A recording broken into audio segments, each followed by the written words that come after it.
Hello and welcome everybody. Today in calculus we will be talking about volumes of solids of revolution. What that means is in the previous section we learned about how to solve for the area in between curves. Now what I want to do is I want to take the region that might be bounded between certain curves and rotate it about a line. And those lines in this case will be the x-axis or the y-axis. So we'll be discussing two different methods of solving for this. The first one is called the disk method and the second one is called the washer method. And you'll see why in just a sec as to why the names of those methods are what they are. So here's the first question then. What I want to do first is I want to find the volume of the region bounded by the line, oh sorry, not the line, but the curve y is equal to x, the x-axis, and also y is equal to 9. Then I'm going to take that region and rotate it about the x-axis. So you can see that I have the graph underneath over here on the right hand side. We have the line, not the line once again, it's the curve, y is equal to square root of x. My boundary that I'm looking at is everything that is bounded between that curve. The line x is equal to 9, not y is equal to 9. That's my fault. So here's that line, x is equal to 9. And also the x-axis. So that means it's going to be this guy. So the region that I'm looking at is going to be this small little piece. And let me just kind of make this a little bit smaller. But yeah, that right there is going to be my region. Now, as I said in the last section, you learned how to solve for the area of that region. But this time, what I would like to do is I want to take that region and rotate it about the axis and get a volume out of it and find out what the volume is. Unfortunately, it's not as easy as like saying find the area and then multiply by pi r squared because that's not actually what we have. So to give you an idea as to what that looks like as a result, let me kind of just draw the picture so you can see it. So we're rotating it about the x-axis right here. So then that means that as kind of like a mirror image, I'm going to have something underneath right here. And you don't actually have to draw this, but it's kind of nice for you to be able to. So we're going to first draw like kind of like a mirror image underneath it. And what's going to happen is you're going to rotate it. So this is basically the solid right here. And this is what it's going to generate. Looks kind of like a circular cone, and that is what I want to find the volume of. So that is going to be the result. So let's go ahead and see how to approach this then. Now, here's the first thing that you should recognize. We have a bunch of what is known as cross sections. Cross sections basically means that if you cut it in a certain way, you can see that all the shapes of those pieces are going to be exactly identical. Oh, well, sorry, not identical, but similar to each other. In this case, what happens is if we cut it vertically, right? If we cut it like vertically downward this way, you'll notice that you basically have a bunch of these circles that looks like this. They actually kind of look like disc in a way. So that's why this is called the disk method. So here's what I want to do. I'm going to go ahead and slice it vertically, like we said, and I'm going to go ahead and take one of these discs, and let's go ahead and kind of figure out what's happening there. So first, I'm going to pull that disc aside so we can kind of explore what's happening. As we say, if we cut it thin enough, then you can see that it's basically kind of like a circular shape or a coin shape. Now, this is going to be the disc over here. For this disc, we can actually figure out what is the volume of it because assuming that this is kind of like a rectangle that we use to estimate the area under the curve. So don't worry about like the upper part of it being kind of like curving, but rather just think of it as kind of like a piece of the whole volume. Okay, so here right in the middle, that's going to be my x-axis. Now, the volume of this slab, right, is going to be pi r squared, where r is supposed to be the radius over here. And we're going to multiply by a certain thickness, okay? And that thickness over here is going to be this portion. Since it's going to be sliced horizontally, since all of these are going to be stacked horizontally, then that thickness, we can go ahead and represent it as delta x. So in terms of substitution, the thickness, as we said, is going to be delta x. And then the r value, the radius, well, that's referring to the height of the function. So that means it's going to be y squared. And then the pi is still going to be the same thing. So that is going to be the volume of the slab. Now, if I want the total volume, right, the total volume, that is going to be the summation of every one of those slabs that you actually have. So with our equation above, the way I see it is the total volume is going to be the summation of pi y squared delta x. And immediately, as soon as you see something like this, then the red light should come on because we have the summation, we have delta x. So then the first thing I should think about is that, oh, this is going to be an integral. So now we're going to go ahead and set up an integral for this. The integral from where to where? Well, it's going to be horizontal. So it looks like it's going to be from 1 to 9. So, sorry, not 1 to 9, but 0 to 9 of pi multiplied by y squared dx. Okay, so that is going to be the total volume. If I can find out what the volume is, if I can find out what is the answer to this definite integral, then we have our volume then. Well, let's see. I don't like the y squared, so I need to make a replacement because I need to make sure that all the variables are the same.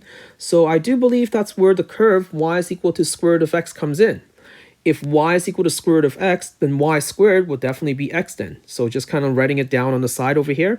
So y is equal to the square root of x. So that implies y squared is equal to x. And that is going to be our substitution. So finally, we're going to put pi on the outside because it's not part of the integral. But we can, we'll just treat it as a constant. So throw it outside the integral. Integral from 0 to 9 of x dx. Well, that's easy enough for you guys to solve, hopefully, at this point. So the answer is going to be pi multiplied by 1/2 x squared because we have the reverse power rule, and then boundary from 0 to 9. Plugging in the upper bound minus the lower bound, so it's going to be pi multiplied by 1/2, and then we have 9 squared, and then minus pi times 1/2 multiplied by 0 squared. So my final answer, the volume of the solid that I just generated, is going to be 81 pi divided by 2 then. So that is going to be our total volume. Let's see. Let's go ahead and see if we can look at another example of this then. So this is just the general idea. Whatever volume that you're trying to find of revolution, you're most likely going to create some cross sections. So then that way you can set up an integral and then solve for the integral then. So it sounds pretty easy for the most part, but it definitely gets a lot more difficult as we go on. So here, let's look at our second case. This time, what I would like to do is I want to find the volume of the solid generated by revolving the region bounded by x is equal to 1 minus y squared and also x is equal to 0 about the y-axis. So the curve, I drew it out on the side. Well, actually, I didn't draw it out. I asked Decimal to do it. But most of these curves, you either A, have to know what it looks like because you've graphed it before, or B, you can. It's usually provided for you on some sort of graphing device, or maybe it's in the textbook as to what it looks like. Nonetheless, you always need to know what the graph actually looks like in order to figure out what you're actually going to do. All right, so let's go over here, just kind of briefly go in a little bit. So the region that we're referring to is actually located over here because it's bounded by the curve. And then it's also bounded by that vertical line, which we denoted as x is equal to 0. Okay, so what I want to do now is I want to take this region. Let me just kind of shade it in for a little bit more, okay? And I want to rotate it about the y-axis, okay? So take this guy, which, you can call it whatever you want. You can call R, and rotate about the y-axis then. So let me go ahead and write that in, R. And when you rotate about the y-axis, let me go ahead and draw the other part of it. And this is something that you should always try to do, just so that way you can get a better idea. So let's see. So if I were to draw a symmetry, this is basically the other part right here. That is going to be symmetric. And then we're going to go down by a little bit, down over here, and then there it is. So kind of sorry about that, butchered it a little bit, but you get the idea, okay? So when you revolve it, then the shape is going to look kind of like, I guess, a radish in this case. Now, just like in the previous problem, what I would like to do is I would like to look for the cross section in this case. Since in this problem, our rotation is about the y-axis and not about the x-axis like the other problem, then my cross-section should look like the following over here. Over here, you can see that you have your disk, which is then similar to the disk that's right below it that looks something like this. So hence, that's what I was saying, that it looks kind of like a radish shape then. Okay, so there are basically two discs right here. And then there's another disc right here underneath. Okay, and then a whole bunch more, which you're going to stack on top of each other. And eventually, that's going to get your volume. So let's go ahead and take one of those discs out. So then that way we can go ahead and figure out what to do for our equation then for the cross section. So here, let me just draw it over here on the side. Okay, so there's the disk. And just like before, the disk is going to be the volume, which is going to be pi r squared.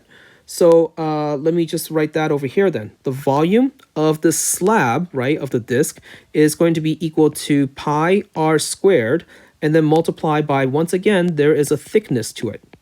Now, in this case, the thickness is vertical. So that is going to be denoted as delta y, which you can guess we can change to dy. In this case, the radius is going to be this horizontal length. And if you refer to the graph right here, the horizontal length of each one of these pieces, well, that's really just plain old x. It's the distance from the y-axis to some arbitrary point on the curve, which we can denote as x comma y. So if that helps you to write it out, that's where you're going to see it then. But nonetheless, this guy is going to be x then. So in terms of our equations, then let me go ahead and replace everything. The volume of the slab is equal to pi x squared multiplied by delta y. If I want the total volume, then that is going to be the summation of every one of those slabs then. So that is now where we're going to put a summation in front of that equation that we just wrote earlier. And once again, as soon as you see summation and delta something, okay, summation over here and delta something over here, then the first thing that should come to mind is the integral. So let's go ahead and see if we can set up the integral then. We're going to go ahead and put the pi on the outside. The integral, now this time we're doing it vertically because it says dy over here. Vertically, we are going from the very bottom to the very top, which to me looks like it's going to go from y is equal to -1 to y is equal to 1. So that is going to be my boundary then, -1 to 1 of x squared dy. Just like before, I don't like that it's x squared. I don't, the fact that we are dealing with dy. So that means that we're going to have to make a substitution then. So going back to my equation over here, right, x is equal to 1 minus y squared. We're going to have to solve for what x squared is equal to. So let's go ahead and solve for this on the side right here. So x is equal to 1 minus y squared. If I have x squared, that means I'm going to square the other side, which will give me the following. Okay, and I think I might want to expand this out because remember, we're going to have to solve for the antiderivative of it.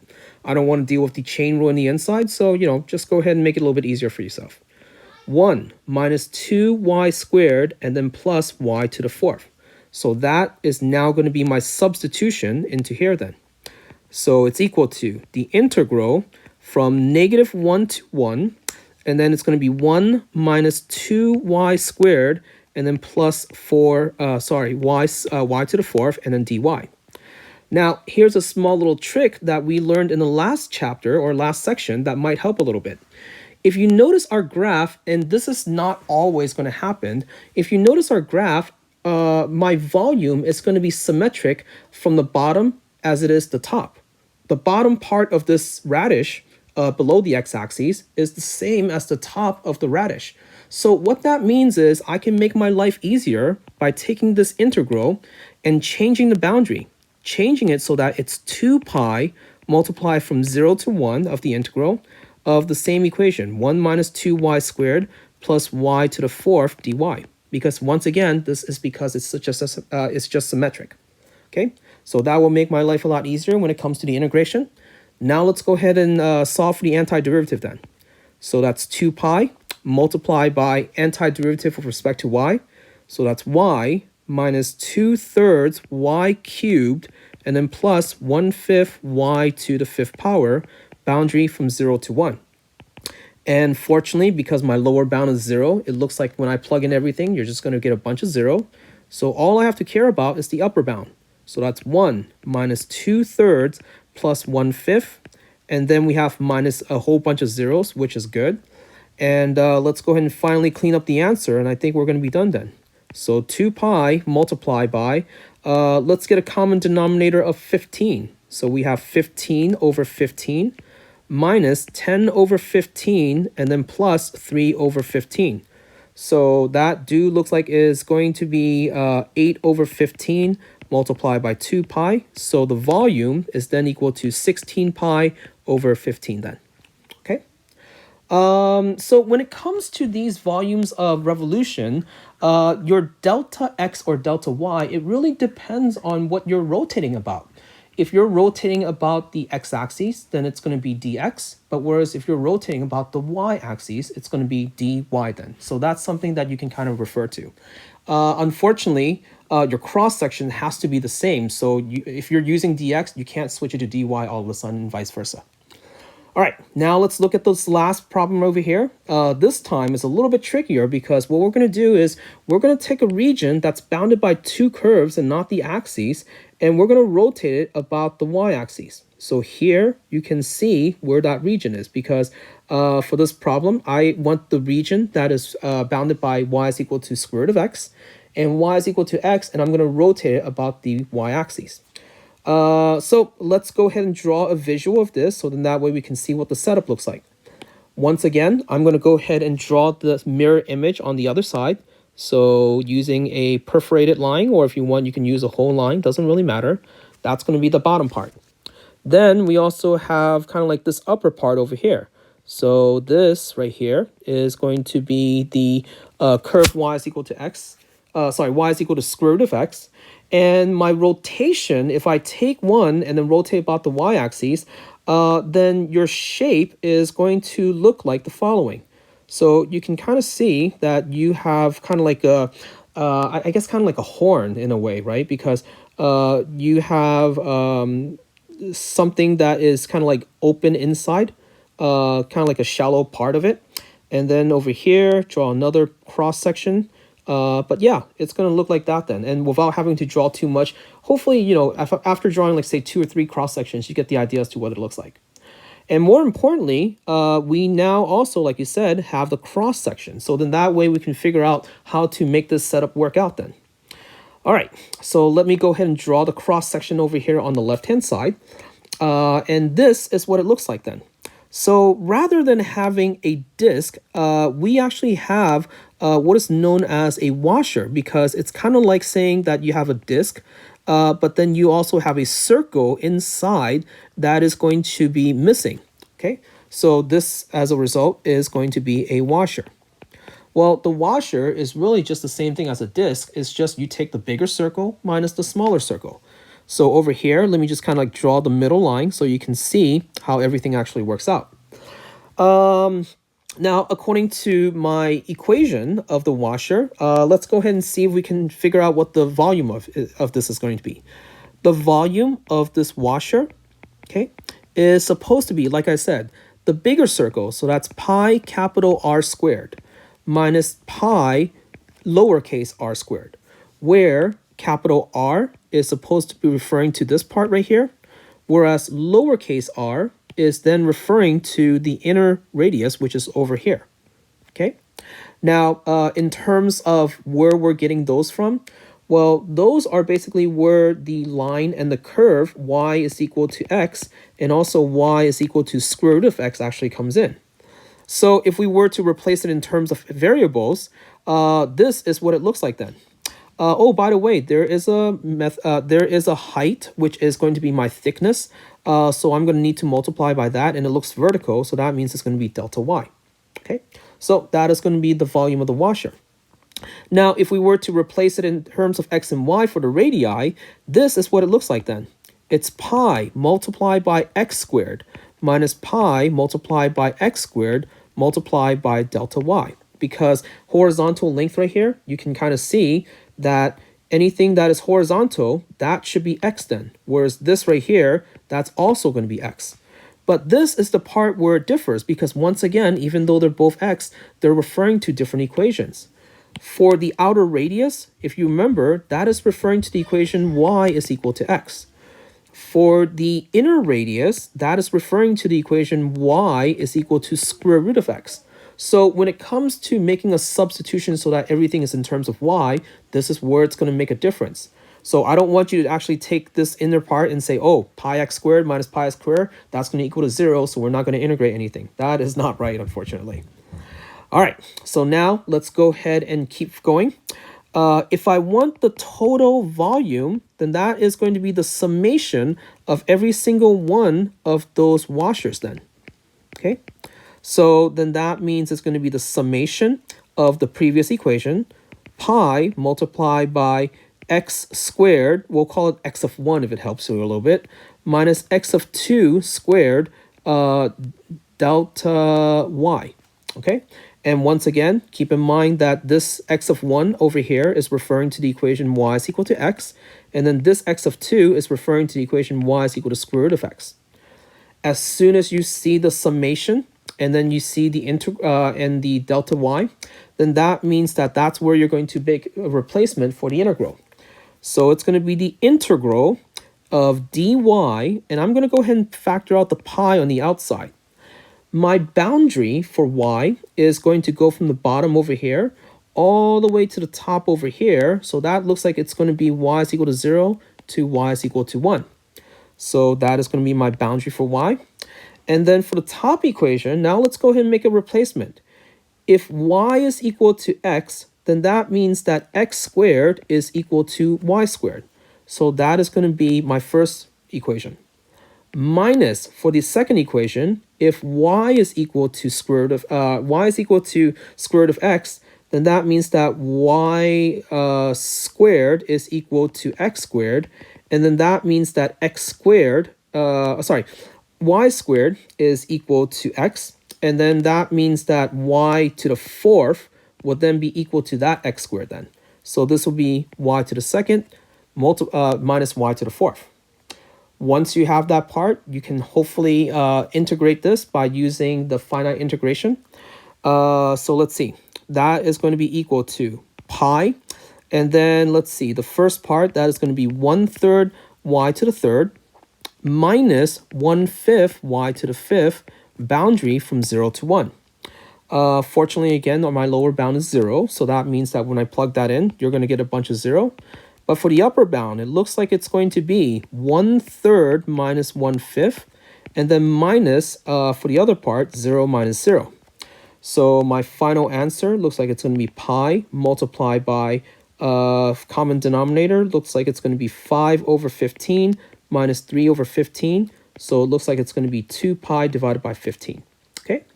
Now, one indication that you're doing this correctly is if your answer comes out to be positive, because unlike the area in 2-dimension, you cannot get a volume that's actually negative. It's always taken care of, if you notice, because of all the square terms. So the volume is always going to be positive in this case. If you get a negative answer, then you might want to go back and check your work.